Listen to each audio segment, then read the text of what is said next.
Chapter 16 of the 190 IQ Killer, titled The Autopsy That Never Happened. The chapter kicks off with detectives Ethan and Ramos storming into the city morgue. The air is thick with tension, their boots echoing ominously on the cold floor. Right away, Ethan senses something is terribly wrong. The place is a ghost town, no lights, no sounds, not a single soul in sight. It's completely deserted.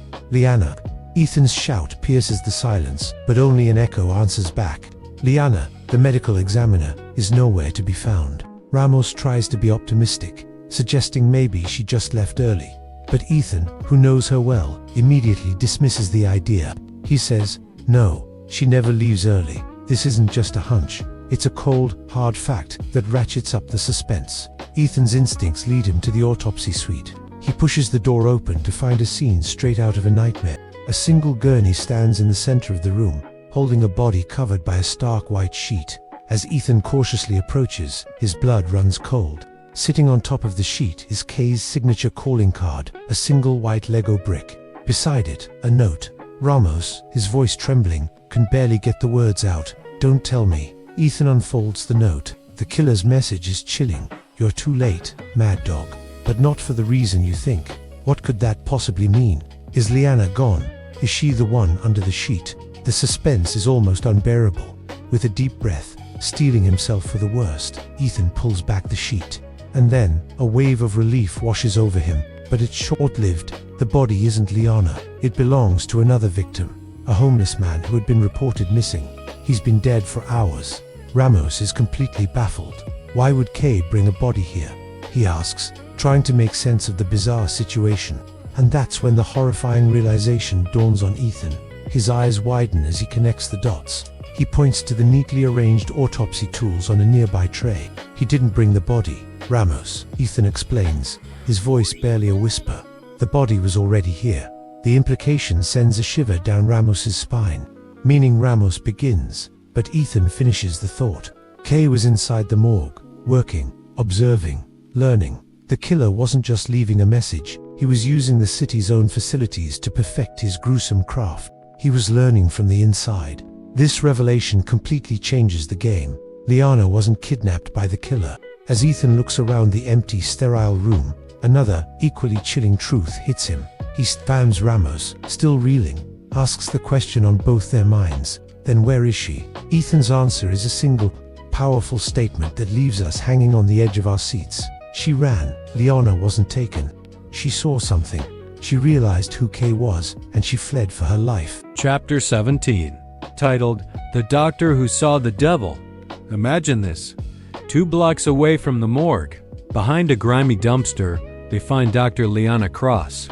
She's shivering, not just from the cold, but from sheer terror, her white lab coat a stark contrast to the darkness around her. When she sees Detective Ethan, her hands start to tremble so violently she can barely speak. He was there, she finally manages to whisper, her voice trembling. Inside the autopsy room. Watching me. She explains that she never heard him enter, never heard a single footstep. It was as if he materialized out of thin air. There was just silence until he spoke. Detective Ramos, ever the professional, crouches down to her level. What did he say? He asks gently.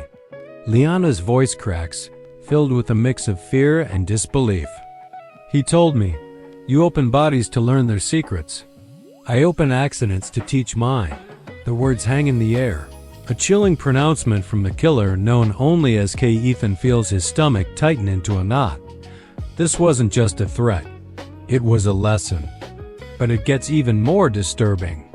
Liana continues, her eyes wide with shock. He knew everything about the homeless man. The cause of death, the internal damage. He even knew about the mistakes I made in my early reports. He corrected me, Ethan. He corrected me. She buries her face in her hands, completely overwhelmed.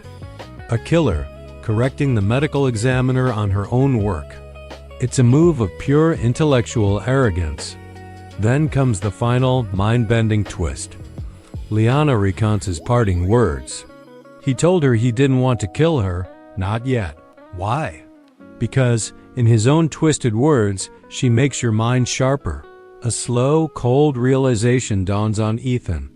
Kay wasn't targeting Liana to hurt him. It was the exact opposite. He was protecting her. Why?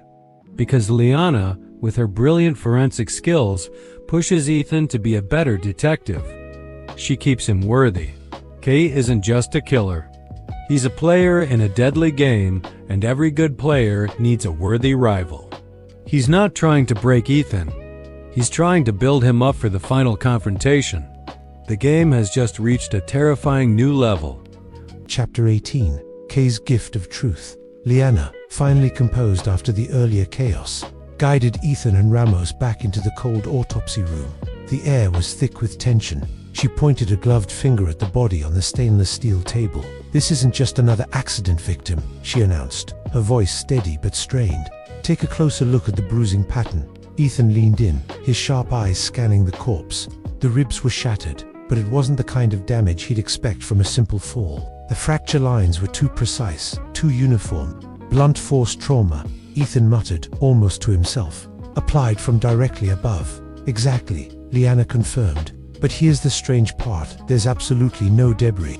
No object was found near the body. And the angle of impact, ... It's just unnatural. Impossible." Ramos, ever the pragmatist, frowned. "So what killed him then? If it wasn't a fall, and nothing hit him?" Liana took a deep breath, her gaze locking with Ethan's. "Kay wanted you to see something." With careful precision, she lifted the cotton cloth that had been covering the victim's hand. Nestled in the palm was a tiny, cylindrical metal bead, almost invisible to the naked eye. Ethan instinctively reached for a magnifying glass, bringing the object into focus. It was a micro-bearing industrial grade, the kind used in his mind raced, connecting the dots. "Elevator cables," he whispered, the realization dawning on him. Ramos blinked, processing the implication. "Wait, you think Kay sabotaged an elevator to do this?" Ethan shook his head slowly. "No, that's too direct for him. I think he made sure the elevator asterisk repaired itself asterisk wrong." He paused, letting the weight of his words sink in. A maintenance worker likely swapped out a perfectly good part because Kay manipulated him into believing it was faulty. Liana's voice dropped to a near whisper. "A death caused indirectly. Kay never even touched the victim, or the scene." Ethan stood up straight, his expression grim.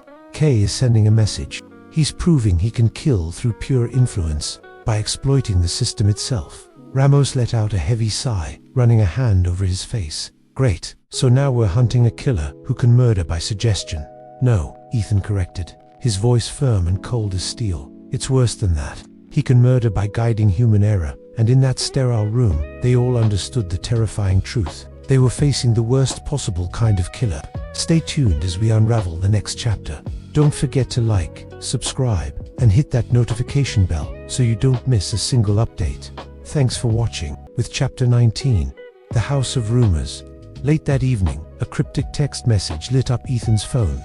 It was from an anonymous source, simply signed K. The message was short but potent. "You're asking the wrong questions. Try the old Glassman house. Ask them why accidents follow lies." Without a moment's hesitation, Ethan and Ramos were in the car, speeding toward the address. The Glassman residence was exactly what you'd expect from a place with a dark history, a decaying mansion teetering on the edge of town. It had been left to rot for years, ever since a major scandal had shattered the family's reputation. As they approached, Ramos couldn't help but shiver, muttering, "Place looks haunted." But Ethan wasn't there for ghost stories. He kicked open the rotting front door, revealing an interior shrouded in time. Dust lay thick on every surface, a grey blanket over forgotten furniture. Every surface, that is, except one. In the center of the grand dining room stood a table, perfectly clean, as if waiting for them. On it, a collection of documents was neatly arranged. Old newspaper clippings, official police reports, and damning insurance fraud documents, all centered on the Glassman family. As Ethan and Ramos began to read, a sinister pattern emerged. Every highlighted sentence, every note in the margins, pointed to one chilling theme. The Glassmans had built a fortune by faking accidents for profit. Ramos cursed under his breath, his voice a low growl of disgust. These people staged everything: car crashes, falls, even fires, all for the insurance payouts. Ethan continued to flip through the pages, his focus razor sharp.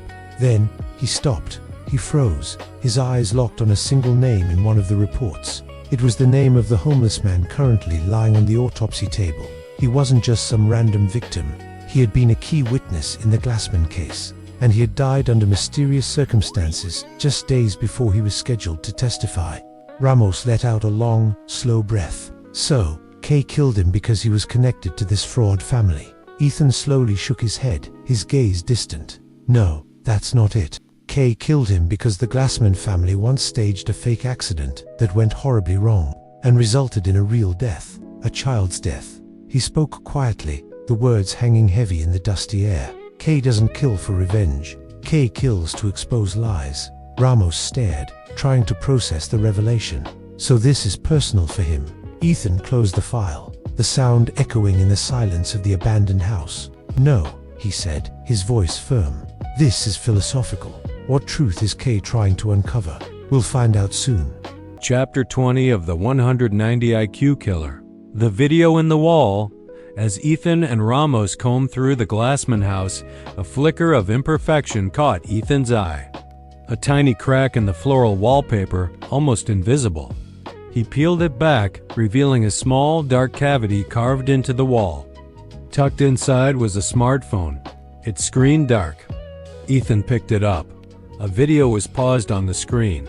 He took a breath and pressed play. The video opened with a burst of static, then the sound of a woman's voice choked with tears.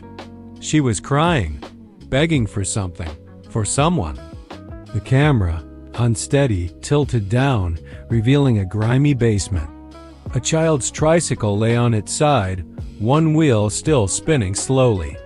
A fallen ladder was propped against a concrete wall, a perfect staged accident scene. The woman's sobs grew louder, more desperate. "Please," she wailed, her voice cracking. It wasn't supposed to happen. He fell wrong. The insurance company, they told us what to say. Suddenly, a shadow fell across the camera lens. The person filming was standing behind a mask. Ethan's blood ran cold. KK was the one filming this confession. The woman's confession continued, oblivious to the masked figure recording her despair. "We lied," she admitted, her voice a raw whisper, "and a child died. We covered it up. I'm so sorry. I'm so sorry." The video abruptly ended, plunging the screen back into darkness. Ethan stood frozen, the phone gripped tight in his hand, every muscle in his body rigid. The silence in the room was deafening. Ramos finally broke it, his voice a low whisper. "You recorded that? Years ago?" Ethan could only manage a slow, deliberate nod. Kay has been collecting accidents long before the first murder. A new voice, soft and trembling, joined theirs. Liana had followed them in, her face pale. "This isn't a spree killer," she said, her eyes wide with a horrifying realization. Ethan's jaw clenched so hard it ached. "No." He carefully placed the phone back on the dusty table. "This is a man who believes he's correcting the world." He reached into his pocket, his fingers closing around the sharp fragment of the smiling mask. A dark promise lingered in the air, and he's only just begun. Thank you for listening. Stay tuned for the next chapter of the 190 IQ Killer.